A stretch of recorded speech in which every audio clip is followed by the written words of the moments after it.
વિદ્યાર્થી મિત્રો, આજે આપણે ફુગાવાના કારણો વિશે અભ્યાસ કરીશું. પરંતુ પહેલાં આપણે જે લાસ્ટ લેક્ચરમાં સમજ્યા હતા કે જે નાણાંના કાર્યો તેમજ જે ફુગાવાનો અર્થ એ આપણે યાદ કરી લઈએ. તો સૌપ્રથમ આપણે જે સમજ્યા હતા કે જે નાણાંનો અર્થ આપણે કોને નાણું કહી શકીએ.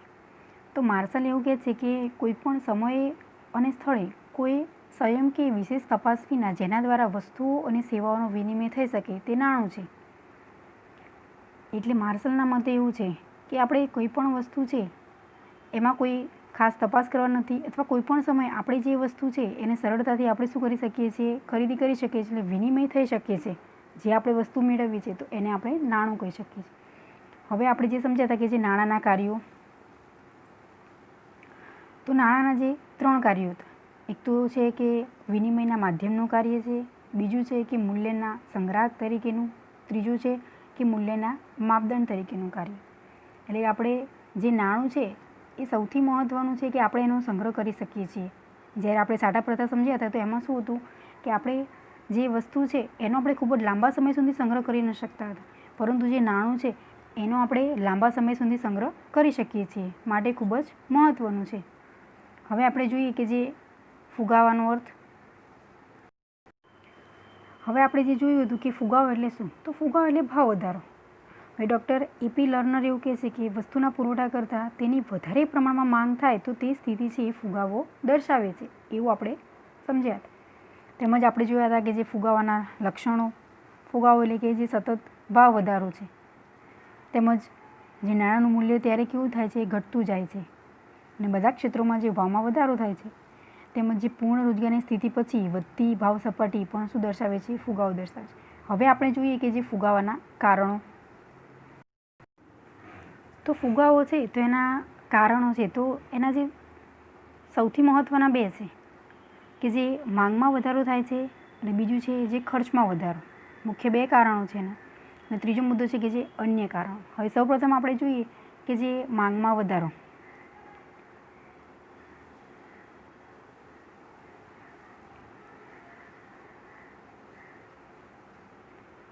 વસ્તુની માંગમાં વધારો થવાના કારણે વસ્તુની કિંમતમાં વધારો થાય છે, અને જો વસ્તુની માંગ વધે ત્યારે વસ્તુના પુરવઠામાં વધારો થઈ શકે તેમ ન હોય, અને થાય તો પણ તે કેવો છે, ખૂબ જ ધીમા દરે વધારો થાય તો વસ્તુની કિંમતમાં વધારો થાય છે. અને અર્થતંત્રમાં માંગ વધવાને કારણે જો ફુગાવો સર્જાય તો આવા ફુગાવાને માંગ પ્રેરિત ફુગાવો કહે છે. હવે ક્વેશ્ચન એક્ઝામમાં પૂછાય કે જે માંગ પ્રેરિત ફુગાવો એટલે શું, કોને આપણે કહી શકીએ કે જે માંગ પ્રેરિત ફુગાવો છે.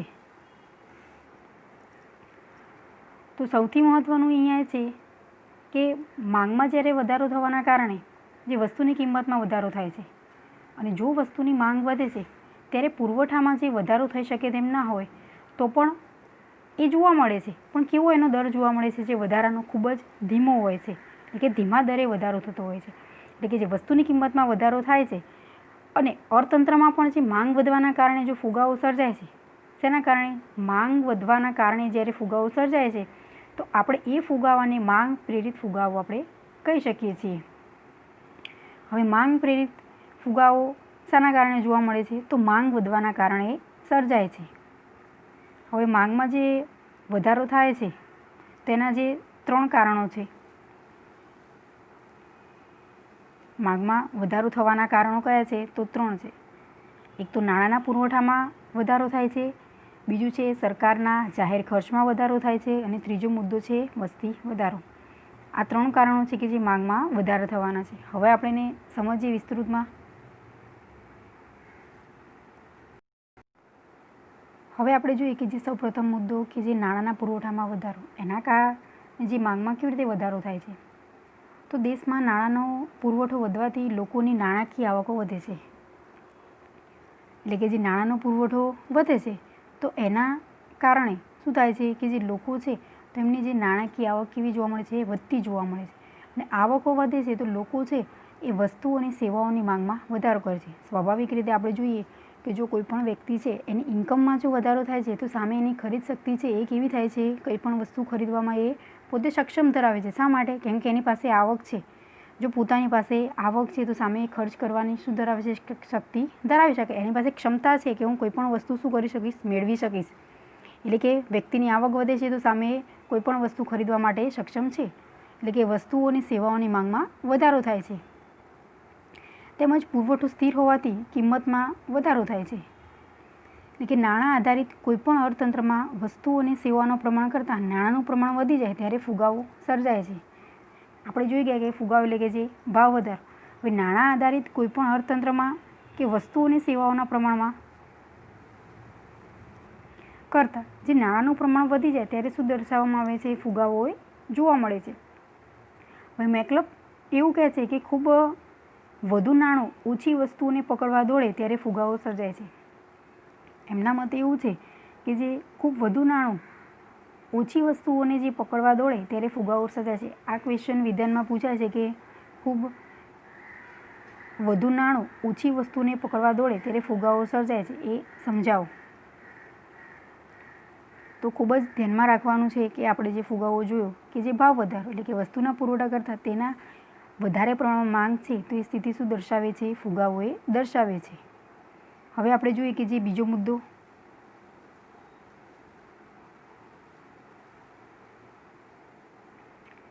સરકારના જાહેર ખર્ચમાં જે વધારો. તો ભારત જેવા વિકાસની પ્રક્રિયામાં સામેલ દેશોમાં સરકાર આર્થિક વિકાસ માટે ઘણી આર્થિક પ્રક્રિયામાં જોડાય છે. એટલે કે આપણો ભારત દેશ એ કેવો છે? વિકાસશીલ. પરંતુ વિકાસ કરવા માટે એ ઘણી બધી જે આર્થિક પ્રવૃત્તિઓ સાથે જોડાય છે. એટલે કે આર્થિક પ્રક્રિયા સાથે પોતે શું કરે છે? જોડાય છે. અને તેના કારણે વિકાસ કેવી રીતે કરવો એ નક્કી કરવામાં આવે છે. એટલે કે આંતર મૂડી માળખાના સર્જનની પાયાની જરૂરિયાતો પૂરી પાડવી તેમજ રોજગારીનું સર્જન કરવું જેવી પ્રવૃત્તિમાં સરકાર જાહેર ખર્ચ કરે છે. હવે કોઈ પણ દેશ છે તેમાં જે તે વ્યક્તિઓ પોતે રહે છે તો એને સંપૂર્ણપણે રોજગારી મળી રહે એવું દરેક દેશ છે પોતે શું કરે છે? ઈચ્છા ધરાવે છે. એટલે કે તો જ વિકાસ કેવો છે? કરી શકીએ છીએ. કોઈ પણ દેશનો વિકાસ કરવો હોય તો જે તે વ્યક્તિઓ છે એને રોજગારી મળવી કેવી ખૂબ જ જરૂરી છે. એટલે કે ભારત દેશમાં પણ રોજગારીનું સર્જન કરવું એના પાછળ જે સરકાર જાહેર ખર્ચ કરે છે. કેવી રીતે? તો કોઈ પણ વ્યક્તિ છે એ બેરોજગાર જોવા ના મળે. શેના કારણે? જો વ્યક્તિને રોજગારી મળશે તો ઓટોમેટિક જે બેકારીનું પ્રમાણ છે એ કેવું જોવા મળે? ઓછું જોવા મળે છે. એટલે કે સામે એવી જે તકો સરકાર એ પોતે શું કરે છે? બહાર પાડે છે કે સારો વ્યક્તિ જો શિક્ષિત વ્યક્તિ છે તો એને એ પ્રમાણેની જે ઓપોર્ચ્યુનિટી આપવામાં આવે છે તો એ પોતે સારી રીતે શું કરી શકે છે? કમાણી કરી શકે છે, રોજગારી મેળવી શકે છે. અને આના માટે સરકાર પોતે શું કરે? જાહેર ખર્ચ કરે છે. એટલે કે દેશમાં નાણાંનો પુરવઠો વધે તેના દ્વારા લોકોની આવકમાં વધારો થાય, જેનાથી માંગ વધે તો ભાવ વધારો જોવા મળે છે. એટલે કે વ્યક્તિ જો પોતે કમાણી કરી શકે છે તો એ વ્યક્તિ પોતે શું કરે? નાણાંના પુરવઠામાં જે વધારો કરે છે, નાણું એ પોતે શું કરે છે? ક્ષમતા ધરાવે છે કમાણી કરવાની. એટલે કે દેશમાં જો નાણાંનો પુરવઠો વધે છે, શાના આધારે વધશે? તો જે તે વ્યક્તિ પોતે કમાણી કરે છે તો એના એકંદરે આવક કોની વધે? તો દેશની આવકમાં પણ શું જોવા મળે? વધારો જોવા મળે છે. એટલે કે જે લોકોની આવકમાં વધારો થાય કે જેના દ્વારા માંગ વધતા જે ભાવમાં વધારો થાય છે. એટલે કે સરકાર જાહેર ખર્ચમાં પણ શું કરે છે? એકંદરે વધારો કરે છે. આપણે ત્રીજો મુદ્દો જોઈએ કે જે વસ્તી વધારો.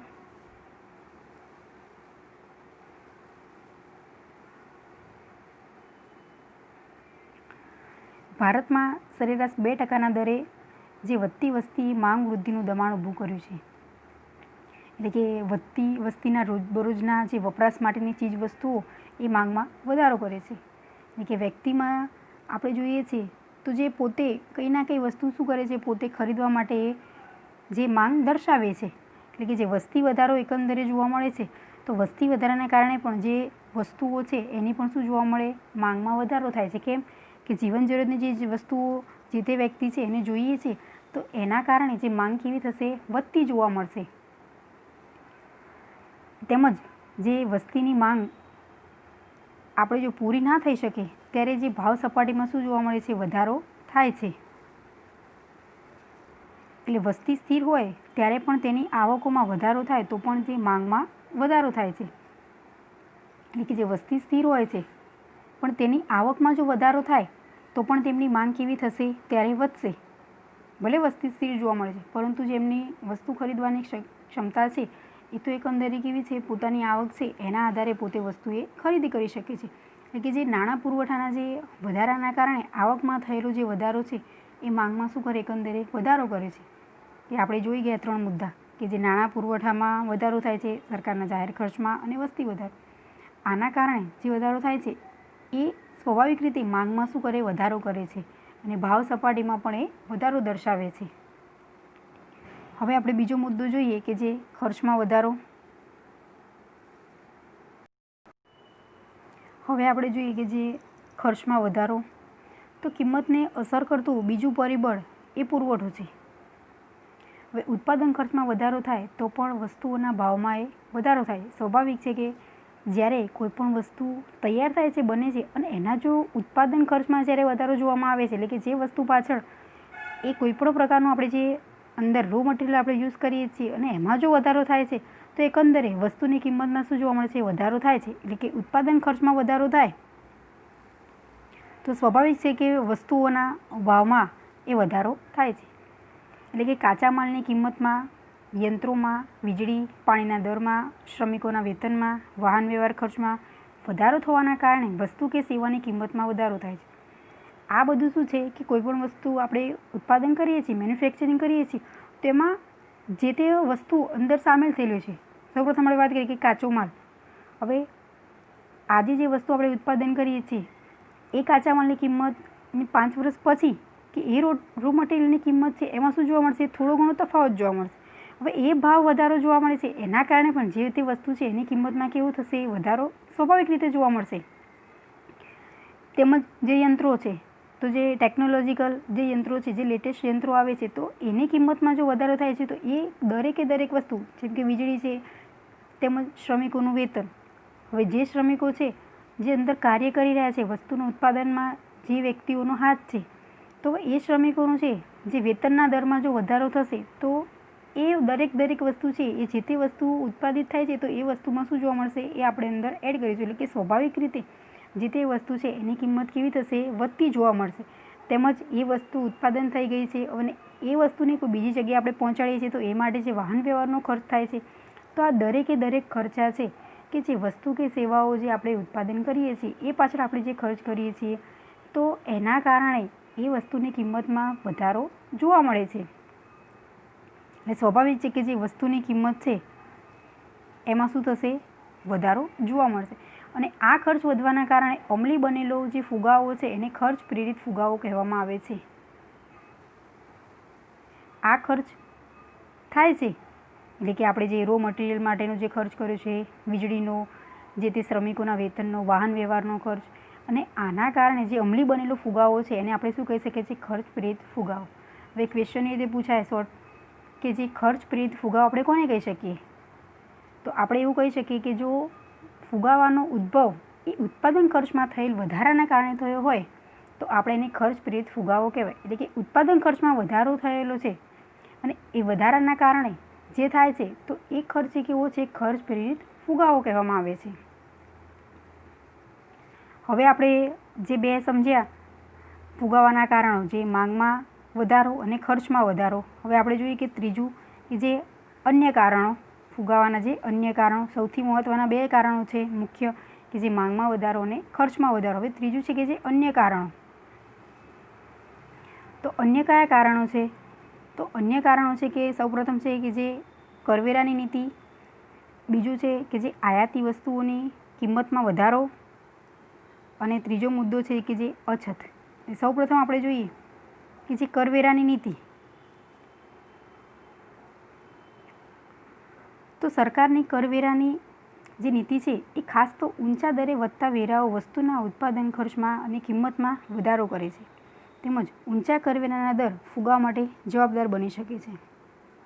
એટલે કે કરવેરો શું, તો કોઈ પણ વસ્તુ છે એના પાછળ આપણે શું કરીએ છીએ, ટેક્સ ભરીએ છીએ. કરવેરો એટલે કે ટેક્સ. જે તે વસ્તુ ઉત્પાદન થાય છે તો અમુક ટકા જે ટેક્સ આપણે સરકારમાં શું કરવાનો છે, ચૂકવવામાં આવે છે. એટલે કે સરકારની જે કરવેરાની નીતિ ખાસ તો ઊંચા દરે વધતા વેરાઓના જે વસ્તુના ઉત્પાદન ખર્ચમાં અને કિંમતમાં વધારો કરે છે. કેમ, શા માટે આ ઉત્પાદન ખર્ચ અને કિંમતમાં વધારો થાય છે, તો જે તે વસ્તુ ઉત્પાદન થાય છે તો આપણે જે ટેક્સ ભરીએ છીએ તો એ વસ્તુમાં એ ટેક્સ કેવો થાય છે, અંદર ઇન્ક્લુડ જોવા મળે છે. એટલે કે ઉત્પાદન ખર્ચ થાય છે અને કિંમતમાં વધારો થાય છે. શેના કારણે? જે વધતા વેરાના કારણે. જે ઊંચા દરે આપણે જે વેરો ચૂકવીએ છીએ તો એ દરેકે દરેક વસ્તુની અંદર શું જોવા મળશે? ઇન્ક્લુડ જોવા મળશે. એટલે કે તેમજ ઊંચા કરવેરાના દર ફુગાવા માટે જવાબદાર બની શકે છે. જો કરવેરાનો દર ઊંચો જોવા મળે છે તો એ ફુગાવા માટે શું છે? એક જવાબદાર પરિબળ છે કે કરવેરાનો ઊંચો દર એ પણ ખાસ કરીને શું જોવા મળે છે? કે જે એક ખૂબ જ મહત્ત્વનું જવાબદાર પરિબળ છે. હવે આપણે જોઈએ કે જે બીજો મુદ્દો, આયાતી વસ્તુઓની કિંમતમાં વધારો.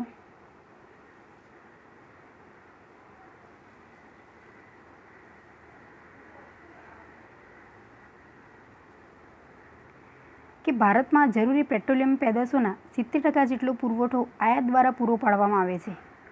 જો આંતરરાષ્ટ્રીય બજારોમાં જે ક્રૂડ ઓઇલના ભાવ વધે તો પેટ્રોલ ડીઝલના ભાવ વધે છે. આમ અન્ય ચીજવસ્તુઓના ભાવ પણ વધે છે. આયાતી વસ્તુની કિંમતમાં વધારો થાય છે. એટલે કે આપણે વસ્તુ શું કરીએ છીએ? આયાત કરીએ છીએ. આપણે જો નિકાસ કરીએ છીએ તો આપણો દેશ છે એ સૌથી વધારે કેવો જોવા મળશે? વિકાસ કરી રહ્યો છે, વિકાસ થઈ રહ્યો છે એવું જોવા મળે.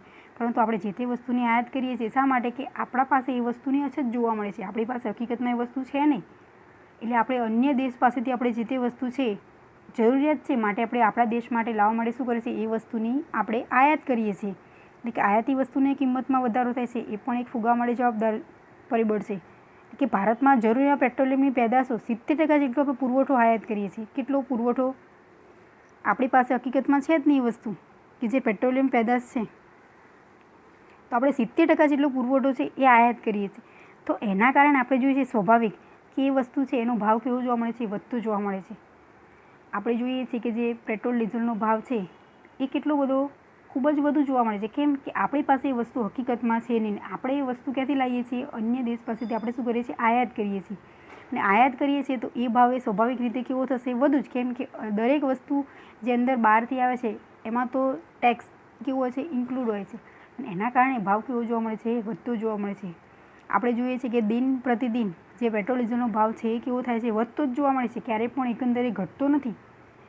નોર્મલી કે રૂપિયા 2 રૂપિયા એમાં શું જોવા મળે છે? વધારો જ. એટલે સતત ભાવ ક્યાંય ભાવ સપાટી એની કેટલી ઠીક ખૂબ જ ઊંચી, પરંતુ એ વસ્તુ કેવી છે? ખૂબ જ જરૂરી વસ્તુ છે. એટલે કે એ વસ્તુની જરૂરિયાત હોવાથી આપણે એ વસ્તુની આયાત કરવી આવશ્યક બની જાય છે. એટલે કે પેટ્રોલ ડીઝલ આપણે વસ્તુ શું કરીએ છીએ? એ ખરીદી કરીએ છીએ અને એના કારણે જે ભાવ વધે છે આમ અન્ય ચીજ વસ્તુઓના ભાવ પણ કેવું થશે? વધતા જોવા મળે છે. હવે આપણે જોઈએ કે જે ત્રીજો મુદ્દો,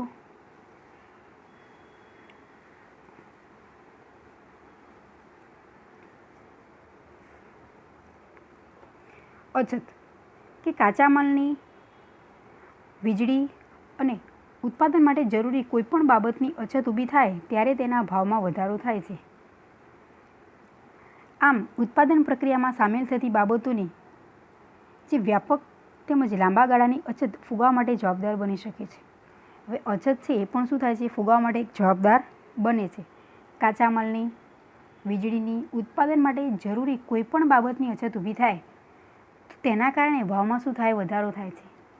જેમ આપણે આગળ સમજી ગયા હતા કે આપણે જે તે વસ્તુ છે બનાવીએ છીએ કે એમાં જો જે તે વસ્તુ એમાં આપણે સમજ્યા હતા કે જે ખર્ચમાં વધારો થાય છે, તો જે કાચા માલના કારણે, વીજળીના કારણે, શ્રમિકોના વેતનમાં તેમજ જે વાહન વ્યવહાર ખર્ચ થાય છે અને એના કારણે જે તે વસ્તુ ઉત્પાદિત થાય છે તો સ્વાભાવિક રીતે એ વસ્તુની કિંમતમાં શું જોવા મળે? વધારો જોવા મળે છે. એમ જો કોઈ પણ વસ્તુ છે એની અછત જોવા મળે છે તો એના કારણે પણ આપણે સમજી શકીએ છીએ કે ભાવ કેવો થશે? વધતો જશે. કેમ? એ વસ્તુ હકીકતમાં આપણી પાસે નથી તો આપણે એ વસ્તુ શું કરીશું? બહારથી એ વસ્તુને મંગાવીશું. એટલે કે બહારથી એ વસ્તુને આપણે આયાત કરીશું. એટલે સ્વાભાવિક રીતે એ વસ્તુની જે કિંમત છે એ કેવી થશે? વધતી જશે. એટલે કે કાચા માલની, વીજળીની અને ઉત્પાદન માટે કોઈ પણ એવી જરૂરી બાબતની અછત ઊભી થાય છે તો એકંદરે ભાવ કેવો થાય છે? વધે છે. સૌથી મહત્ત્વનું છે, આપણે કોઈ પણ વસ્તુ ઉત્પાદન કરીએ છીએ તેમાં જે રો મટીરિયલ, જે કાચો માલ છે તેમજ જે વીજળી, એ ખૂબ જ મહત્ત્વનું છે. એ બે પરિબળે કેવા છે? જવાબદાર છે કે વસ્તુ ઉત્પાદિત કરવામાં. તો એ વસ્તુની જો અછત સર્જાય છે તો સ્વાભાવિક કે એ વસ્તુ જ્યારે પણ આપણે આયાત કરીને મંગાવીએ છીએ અને એ વસ્તુ ઉત્પાદન થશે તો એમાં જે તે વસ્તુ આપણે આયાત કરી છે તો સ્વાભાવિક રીતે કે એ વસ્તુની કિંમત કેવી થશે? ઊંચી જ જોવા મળશે. એટલે કે આમ ઉત્પાદન પ્રક્રિયામાં સામેલ થતી બાબતોની જે વ્યાપક તેમજ જે લાંબા ગાળાની અછત ફુગાવા માટે કેવું છે, જવાબદાર પરિબળ છે. કેમ? તો આપણે જે તે વસ્તુ ઉત્પાદન કરીએ છીએ, હવે એ વસ્તુ જે લાંબા ગાળાની અછત છે, તો એના માટે સૌથી મહત્ત્વનું શું પરિબળ જોવા મળે છે આપણને, જે ફુગાવા માટે જવાબદાર જોવા મળે છે. અછત હોય એ યોગ્ય નથી, એના કારણે લાંબા ગાળે શું જોવા મળે, ફુગાવો સર્જાય છે. કે અમુક સમય મર્યાદિત ટૂંકા ગાળા માટે જો વસ્તુની અછત હોય તો આપણે એને શું કરી શકીએ છીએ કે થોડા દિવસો માટે આપણે ચલાવી લે, પછી ઉત્પાદન આપણે જે તે વસ્તુનું કરીએ છીએ તો ત્યારે એ વસ્તુ અવેલેબલ હશે. એટલે કે ટૂંકા સમયગાળા માટેની વસ્તુની અછત છે એ ફુગાવો દર્શાવતું નથી, પરંતુ જે લાંબા ગાળાની જે અછત જોવા મળે છે એના કારણે ફુગાવો એ જોવા મળે છે. કેમ કે એ વસ્તુ હકીકતમાં આપણી પાસે નથી ને આપણે એ વસ્તુની શું કરવાની છે, આયાત કરવાની છે. કે અન્ય જે આપણે કારણો સમજ્યા તેમાં જે કરવેરાની નીતિ પણ અસર કરે છે ફુગાવા માટે, તેમજ જે આયાતી વસ્તુઓ છે એની કિંમતમાં જે વધારો થાય છે, અને સૌથી મહત્ત્વનું કે અછત, કોઈપણ વસ્તુની જો અછત હોય છે તો એના કારણે પણ ફુગાવો કેવો છે, જોવા મળે છે. આમ ફુગાવો એ ઉદ્ભવે છે. એટલે કે આપણે જે આ સમજ્યા કે જે ફુગાવાના કારણો એ ખૂબ જ મહત્ત્વના છે, કે જે માંગમાં વધારો થાય છે, તેમજ જે ખર્ચમાં વધારો થાય છે, અને જે અન્ય કારણો છે કે કરવેરાની નીતિમાં, આયાતી વસ્તુઓની કિંમતમાં, તેમજ જે અછત, તો એના કારણે પણ જે ભાવ વધારો એ જોવા મળે છે. આપણે ભાવ વધારો એટલે શું, તો જે ફુગાવો, તો આ દરેકે દરેકના કારણે ફુગાવો એ કેવો છે, જોવા મળે છે. એટલે કે અર્થતંત્રમાં બધા ક્ષેત્રોમાં જે ચીજવસ્તુઓ અને સેવાઓની કિંમતમાં જે સતત વધારો થાય છે, એટલે કે સતત કેવું છે, ભાવ વધતો જાય છે. તો ભાવ વધે છે તો એના કારણે શું જોવા મળે છે, ફુગાવો એ સર્જાય છે. માંગમાં વધારો થવાના કારણે ખર્ચમાં વધારો થવાના જે દર્શાવે છે એ શું છે, ફુગાવો છે.